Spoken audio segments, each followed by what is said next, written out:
మోకాళ్ళ మరియు నడుము నొప్పులకు చిన్న ఇంజెక్షన్ ద్వారా పరిష్కారం. డాక్టర్ ప్రకాష్ గుడిపూడి 18 సంవత్సరాల అనుభవం. సంప్రదించండి elite spine and pain management centre Manikonda, Hyderabad. తెలంగాణలో బీజేపీ బీఆర్ఎస్ మధ్య లోపాయికారి ఒప్పందం ఉందా అంటే పెద్దపల్లి ఎంపీ వెంకటేష్ నేత చెప్పిన మాటలైతే ఇప్పుడు స్టేట్ లో రీసౌండ్ ఇస్తున్నాయి. దీనికి సంబంధించిన కంప్లీట్ డీటెయిల్స్ ని మా input editor Pawan Kumar live లో అందించడం సిద్ధంగా ఉన్నారు. పవన్, చెప్పండి, బీజేపీ బీఆర్ఎస్ రెండు పార్టీలు కూడా ఒక్కటే అంటూ కూడా ముందు నుంచి కూడా ఇటు పొలిటికల్ సర్కిల్స్ లో వినిపిస్తున్న మాట. సో ఈ నేపథ్యంలో ఇప్పుడు వెంకటేష్ నేత చేసిన వ్యాఖ్యల్ని ఏ విధంగా చూడాలంటారు పవన్? మీరు అన్నది కరెక్ట్ ప్రసన్న. బీజేపీ బీఆర్ఎస్ రెండు కూడా ఒకదానికొకటి బీ టీమ్గా పనిచేస్తున్నాయి అంటూ ఇప్పటిదాకా అటు బీఆర్ఎస్ బీజేపీ వ్యతిరేక పార్టీలన్నీ కూడా విమర్శిస్తూ వస్తే అన్ని విధాలుగా ఒకరికొకరు లోపాయకారిగా వాళ్ళు అనుకూలంగా పనిచేసుకుంటున్నారంటూ గత ఎన్నికల సమయంలో కూడా పెద్ద ఎత్తున విమర్శలు వచ్చాయి. అటు కేసీఆర్ కుమార్తె కల్వకుంట్ల కవిత పైన ఈడీ కేసు నమోదు చేసింది. ఆ లిక్కర్ స్కామ్లో దానిలో అరెస్టు జరుగుతుంది అంటూ అటు బీజేపీ నేతలు పదే పదే చెప్తూ వచ్చారు. కానీ కేంద్రంలో ఉన్న అగ్రనేతలతో బీజేపీ నేతలతో అటు బీఆర్ఎస్ అధినేత ఉన్న సాన్నిహిత్యం కారణంగానే అది జరగలేదంటూ జరిగారు. ఒక దశలో అటు బీజేపీ రాష్ట్ర అధ్యక్షుడు మార్పు కూడా మా వల్లే జరిగిందంటూ బీఆర్ఎస్ సోషల్ మీడియా ప్రచారం చేసుకున్న ఘటనను కూడా మనం చూసాం. కానీ తాజాగా ఇప్పుడు నిన్నటి వరకు బీఆర్ఎస్లోనే ఉండి ఎంపీ స్థాయి నేత ఈ వ్యాఖ్యలు చేయడం ప్రాధాన్యత సంతరించుకుందనే మనం భావించాల్సి ఉంటుంది. ఖచ్చితంగా ఇద్దరి మధ్య లోపాయకారి ఒప్పందం ఉంది అంటూ పదే పదే కాంగ్రెస్ నేతలందరూ కూడా ఆరోపిస్తూ ఉన్నారు. ఉంటే బీఆర్ఎస్ ఉండాలి, లేకుంటే బీజేపీ ఉండాలి, కాంగ్రెస్ను మాత్రం నామరూపాలు లేకుండా చేయాలి అనే ఒక ఎజెండాతో ఈ రెండు పార్టీలు కూడా కుమ్మక్కు రాజకీయాలకు పాల్పడుతున్నాయి అంటూ గతంలో టీపీసీసీ అధ్యక్షుడు ప్రస్తుతం ముఖ్యమంత్రి రేవంత్ రెడ్డి కూడా తీవ్ర స్థాయిలో విరుచుకుపడ్డారు. ఈరోజు వెంకటేష్ నేత చేసిన వ్యాఖ్యలు నిజంగానే ఆ రెండు పార్టీల మధ్య ఉన్న అవగాహనను బయటపెడుతున్నాయి. రాబోయే పార్లమెంట్ ఎన్నికల్లో ఎలాగైనా సరే మూడోసారి అధికారంలోకి వచ్చి తీరుతామంటూ ఇప్పటికే పార్లమెంటు వేదికగా అటు నరేంద్ర మోడీ ధీమాను వ్యక్తం చేస్తున్నారు. ఇక్కడ తెలంగాణలో మొన్న జరిగిన శాసనసభ ఎన్నికల్లో అధికారంలోకి వస్తామంటూ కూడా బీజేపీ నేతలు పెద్ద ఎత్తున ప్రగల్భాలు పలికారు. కానీ వాస్తవ పరిస్థితుల్లో బండి సంజయ్ లాంటి నేతలు కూడా ఇక్కడ ఓడిపోయిన పరిస్థితి, ఇక్కడ శాసనసభ ఎన్నికల్లో వాళ్ళు పోటీ చేసి ఓడిపోయిన పరిస్థితి. కానీ రెండు పార్టీల మధ్య మాత్రం అవగాహన కొనసాగుతుంది. రాబోయే పార్లమెంట్ ఎన్నికల్లో ఎక్కడెక్కడైతే బీజేపీ కొంతవరకు బలహీనంగా ఉందో అక్కడ బీఆర్ఎస్ కనుక మరింత బలహీనంగా ఉంటే అక్కడున్న బీఆర్ఎస్ క్యాడర్ అంతా కూడా బీజేపీకి పనిచేయడం, అట్లనే కొంతవరకు బీఆర్ఎస్కు అనుకూలంగా ఉండి అక్కడ బీజేపీ ఓటింగ్ శాతం తక్కువగా జరిగే ప్రాంతాల్లో బీఆర్ఎస్ అభ్యర్థికి ఓట్లు వేసే విధంగా ఇరు పార్టీల మధ్య ఒప్పందం జరిగిందనేది ప్రస్తుతం అటు ఎంపీ వెంకటేష్ నేత చేసిన ఆరోపణలు. మల్కాజ్గిరి, ఖమ్మం, అలానే జైరాబాద్, మహబూబాబాద్ నియోజకవర్గాలు గతంలో బీఆర్ఎస్ అటు మల్కాజ్గిరి మినహా మిగతా 3 నియోజకవర్గాలు కూడా బీఆర్ఎస్ గెలుచుకుంది. గతంలో అక్కడి నుంచి టీడీపీ నుంచి ఎంపీగా గెలిచిన మల్లారెడ్డి ఆ తర్వాత జరిగిన పరిణామాల నేపథ్యంలో బీఆర్ఎస్లో చేరారు. అక్కడ ఇటీవల రేవంత్ రెడ్డి గతంలో ఎంపీగా పోటీ చేసి ఆయన గెలుపొందారు. ఇక ఖమ్మం నుంచి నామా నాగేశ్వరరావు, ఆయన కూడా గతంలో టీడీపీ నుంచి గెలుపొందారు. తర్వాత బీఆర్ఎస్ నుంచి ఎంపీగా నిలబడి అక్కడి నుంచి ఖమ్మం నుంచి ఆయన గెలిచారు.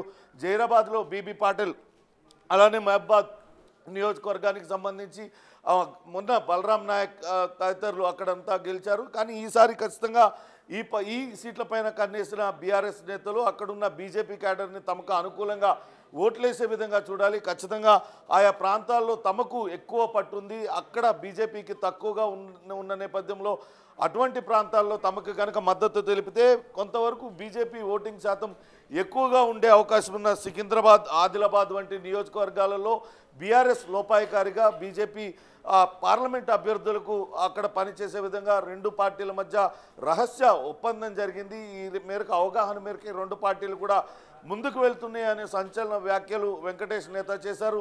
గతంలో కూడా అటు కాంగ్రెస్ పార్టీ మొదటి నుంచి కూడా ఆరోపిస్తూ ఉంది, బీజేపీ బీఆర్ఎస్ ఒకతానులోని ముక్కలే, కాకపోతే అవి రెండు నేను కొట్టినట్టు చేస్తా, నువ్వు ఏడ్చినట్టు చేయనే ఒక నాటకాన్ని ఆడి తెలంగాణ ప్రజానికాన్ని మొత్తం మోసం చేస్తున్నాయి. ఆ రెండు పార్టీలు కూడా ఒకటే విధానాన్ని ఎంచుకున్నాయంటూ కూడా అటు కాంగ్రెస్ పార్టీ ఆరోపణలు చేస్తున్న నేపథ్యంలో ఇప్పుడు నిన్నటి వరకు బీఆర్ఎస్ ఎంపీగా ఉన్న వెంకటేష్ నేత నిన్ననే కాంగ్రెస్ పార్టీలో చేరారు. ఆయన బీజేపీ బీఆర్ఎస్ మధ్య ఉన్న రహస్య ఒప్పందాన్ని కూడా ఆయన వెల్లడించారు. కొద్దిసేపటి క్రితమే అటు బీజేపీ అభ్యర్థిగా ఆందోళన నియోజకవర్గం నుంచి పోటీ చేసిన బాబు మోహన్ కూడా పార్టీకి రాజీనామా చేస్తున్నట్లుగా ఆయన ప్రకటించారు. ఆయనతో బిగ్ టీవీ మాట్లాడే ప్రయత్నం చేసింది. ఆయన కూడా బీజేపీ బీఆర్ఎస్ మధ్య ఉన్న బంధాన్ని ఆయన కూడా బట్టబయలు చేశారు.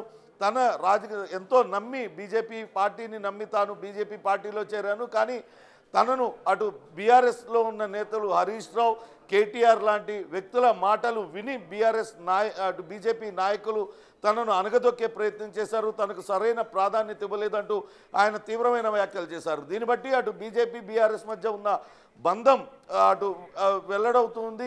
అంతేకాకుండా బీజేపీ బీఆర్ఎస్ నేతలు ఇద్దరూ కలిసి తన కుటుంబంలో చిచ్చు పెట్టే ప్రయత్నం చేశారనే వ్యాఖ్యలు కూడా అటు మాజీ మంత్రి బాబు మోహన్ ఆయన ఆ వ్యాఖ్యలు కూడా చేశారు. అంటే ఇప్పుడు వెంకటేష్ నేత చెప్తున్నారు, బీజేపీలో ఉన్న బాబు మోహన్ చెప్తున్నారు.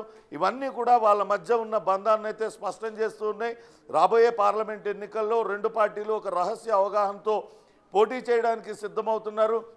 ఖచ్చితంగా మొన్న శాసనసభ ఎన్నికల్లో పోటీ చేసి ఓడిపోయారు. ఆయా ప్రాంతాల్లో కొంతవరకు బలంగా ఎక్కడైతే బీజేపీ ఉందో అక్కడ కొంతవరకు ఓటింగ్ శాతం తక్కువగా బీఆర్ఎస్కు ఉందో ఆయా ప్రాంతాల్లో బీజేపీకి బీఆర్ఎస్ నేతలందరూ కూడా పనిచేసేటట్లుగా బీఆర్ఎస్ క్యాడర్ వాళ్ళకు ఓట్లు వేసే విధంగా, అట్లనే బీజేపీ బలంగా ఉండి బీఆర్ఎస్ కొంతవరకు వెనుకబడే ప్రాంతాలు ఉన్న చోట బీజేపీకి అనుకూలంగా బీఆర్ఎస్ కార్యకర్తలందరూ ఓటేసేలా రహస్య ఒప్పందం జరిగిందంటున్నారు. ఈ కుమ్మక్కు రాజకీయాలకి ఇది నిదర్శనం అంటూ అటు వెంకటేష్ నేత చెప్తున్న పరిస్థితి అయితే ఉంది. చూడాలి రాబోయే ఎన్నికల్లో నిజంగానే అందరూ ఆరోపిస్తున్నట్లుగా ఒకదానికొకటి బీ టీమ్గా పనిచేస్తాయా లేకుంటే ఏంటి అనేది మాత్రం వేచి చూడాలి. ప్రసన్న. ఎస్ పవన్, మీరు అలాగే లైన్లో ఉండండి. ఇప్పుడు మాజీ మంత్రి అలాగే నటుడు బాబు మోహన్ బీజేపీకి గుడ్ బై చెప్పారు. తనకు పార్టీలో తగిన ప్రాధాన్యత లేదని అందుకే రాజీనామా చేస్తున్నట్టు చెప్పారు ఆయన. ఏ పార్టీ అయినా ఎన్నికల్లో గెలవడానికే చూస్తుందని, బీజేపీ మాత్రం ఓడిపోవాలని చూస్తున్నట్టు విమర్శలు గుప్పించారు. దీనికి సంబంధించి బాబు మోహన్ ఏమన్నారు ఇప్పుడు చూద్దాం. ఎవరన్నా అడిగితే నేను చెప్పాల్సి వస్తుంది కనుక నేనే ప్రిపేర్ అయితే కరెక్ట్ అని చెప్పాలనుకున్నా. రాజీనామా చేస్తున్నానని చెప్పిన బీజేపీలో నాకు ఎలాంటి సంబంధం లేదు. మెంబర్షిప్తో సహా అన్నిటినిగా కూడా నేను అన్నిటికీ రాజీనామా చేస్తున్నాను. నాకు పోవాలని చూశాను. బీజేపీ ఏ పార్టీ అయినా నా పార్టీ గెలవాలని చూస్తుంది, కానీ బీజేపీ ఓడిపోవాలి అని చూసే పార్టీని ఈ పార్టీనే చూస్తున్నాను, ఈ లీడర్లనే చూస్తున్నాను. బాగా పనిచేసేటోళ్ళు కావాలి, పని దొంగలు కానీ వెధవలు కానీ పోవాలని కోరుకుంటారు. కానీ ఇక్కడ వెధవలు కావాలి, మంచిగా పనిచేసేటోళ్ళని నిలగొట్టాలి, బాబోళ్ళు లాంటి నిలగొట్టాలని ఇదేంటో ఈ టైప్ ఆఫ్ స్ట్రాటజీ ఉన్నటువంటి బీజేపీ పార్టీలో నాలాంటి వాళ్ళు పనిచేయడం కష్టం అని డిసైడ్ అయ్యి. ఇక తెలంగాణలో బీజేపీ బీఆర్ఎస్ మధ్య లోపాయికారి ఒప్పందం ఉందా? పెద్దపల్లి ఎంపీ వెంకటేష్ నేత చెప్పిన మాటలైతే స్టేట్లో ఇప్పుడు రీసౌండ్ ఇస్తున్నాయి. అలాగే మాజీ మంత్రి నటుడు బాబు మోహన్ కూడా బీజేపీకి గుడ్ బై చెప్పారు. దీనికి సంబంధించిన మరింత సమాచారాన్ని ఢిల్లీ నుంచి మా ప్రతినిధి శివ లైవ్ లో సిద్ధంగా ఉన్నారు. శివ, చెప్పండి. ఇటు బీఆర్ఎస్ బీజేపీ రెండు పార్టీలు కూడా ఒక్కటే అంటూ కూడా ఇప్పటికే స్టేట్ పాలిటిక్స్ లో అయితే వినిపిస్తున్న మాట. సో దీన్ని ఏ విధంగా చూడాలి? అలాగే ఇటు నటుడు బాబు మోహన్ కూడా బీజేపీకి గుడ్ బై చెప్పారు. సో దాన్ని ఏ విధంగా చూడాలంటారు శివ? ప్రసన్న, ముందుగా చూసుకుంటే బాబు మోహన్ విషయానికి వస్తే గతంలో కూడా ఆయన టికెట్ విషయంలో కూడా ఆ తండ్రి కుమారుల మధ్య విభేదాలు క్రియేట్ చేసే విధంగా కూడా కొంతమంది నేతలు అక్కడ ప్రయత్నించారు. ఇక ఫైనల్గా తాను పోటీ చేయనని చెప్పినప్పటికీ కూడా తనను బలవంతంగా పోటీ చేయించారనేది ప్రధానంగా బాబు మోహన్ ఇప్పుడు రిజైన్ చేసే సందర్భంలో ఆరోపించారు. మరోవైపు అంటే ఇక్కడ ఇద్దరు కూడా బీఆర్ఎస్ బీజేపీ రెండు కూడా ఒక ఒప్పందంతో వెళ్తున్నాయనేది ప్రధానంగా ఆరోపిస్తూ తాను రాజీనామా చేశారు. ఇక గతంలో కూడా బీఆర్ఎస్ అనేది బీజేపీకి బీ టీం అంటూ కూడా మొదటి నుంచి గతంలో కూడా ఇటు కాంగ్రెస్ ఆరోపిస్తూ వచ్చింది. మరోవైపు వారు ప్రతిగా విమర్శ చేసినప్పటికీ కూడా ఫైనల్గా ఇప్పుడు వస్తున్న ఊహాగానాలు కానీ వార్తలు బట్టి చూస్తే కనుక లోక్సభ ఎన్నికలు ఇద్దరు కూడా లోపాయికారు ఒప్పందంతో ముందుకు వెళ్తున్నారు అనే ఊహాగానాలు కానీ రాజకీయ పార్టీలో చర్చలు కానీ రాజకీయ విశ్లేషకులు నిపుణులు కూడా అదే అంశాన్ని కూడా నొక్కి ఒక్కాడిస్తున్న పరిస్థితి కనిపిస్తోంది. అంటే దీన్ని బట్టి గత అసెంబ్లీ ఎన్నికల్లో కూడా ఇద్దరు కలిసే వెళ్లారు, ఇప్పుడు లోక్సభ ఎన్నికల్లో కూడా కలిసే వెళ్ళబోతున్నారు అనేది ప్రధానంగా అందరూ ఆరోపిస్తున్నారు. దానిలో భాగంగానే కవిత అరెస్ట్ అనేది ఇంతకుముందు మన ఇన్పుట్ ఎడిటర్ పవన్ చెప్పినట్లు కవిత అరెస్ట్ అనేది ప్రధానంగా లేట్ అవుతుంది అనేది ఇక్కడ ప్రధానంగా అర్థమవుతుంది. అంటే గతంలో కూడా ఎన్నికలకు ముందు అనేక సార్లు కవితకు నోటీసులు జారీ చేసి 30 గంటల పాటు 3 రోజుల పాటు ఢిల్లీలో విచారించినప్పటికీ ఎటువంటి పురోగతి లేదు. తర్వాత మళ్ళా ఎన్నికల సమయం దగ్గర పడుతున్న నేపథ్యంలో ఇద్దరి మధ్య ఒక కీలక ఒప్పందం కుదిరింది కాబట్టి కవితకు నోటీసులు ఇచ్చే విషయంలో జాప్యం జరిగిందని ప్రధానంగా చర్చ నడుస్తుంది. ఇక మొత్తంగా చూసుకుంటే కనుక రానున్న లోక్సభ ఎన్నికలకు సంబంధించి బీఆర్ఎస్ బీజేపీ మధ్య కీలక ఒప్పందం జరిగింది. దానికి అనుగుణంగానే ఇద్దరు కూడా ఒకరికొకరు సహకరించుకుంటూ ఎన్నికలు పోటీ చేస్తారంటూ కూడా మొత్తం రాజకీయ విశ్లేషకులు రాజకీయ వర్గాల చర్చలు కొనసాగుతున్నాయి. ఇక రీసెంట్గా నిన్న పార్టీ విడిన బీఆర్ఎస్ పెద్దపల్లి బీఆర్ఎస్ మాజీ నేత ప్రజెంట్ కాంగ్రెస్ నేత పెద్దపల్లి ఎంపీ వెంకటేష్ నేత కూడా ఇటు రానున్న ఎన్నికల్లో బీఆర్ఎస్ బీజేపీ రెండు కూడా కలిసి వెళ్ళబోతున్నాయంటూ కూడా వెంకటేష్ నేత బిగ్ టీవీతో మాట్లాడుతూ తెలిపారు. Prasanna, thank you Shiva. మీరు రానున్న కాలంలో చూస్తూ ఉంటారు ఏ రకంగా వాళ్ళ బీజేపీకి బీఆర్ఎస్కి అంతర్గతంగా ఏ రకంగా ఒప్పందాలు జరుగుతూ ఉన్నాయో, రేపు రానున్న కాలంలో జరుగుతాయో మీడియా మిత్రులందరూ కూడా మీరు గమనిస్తూ ఉంటారు, మీరు చూస్తూ ఉంటారు.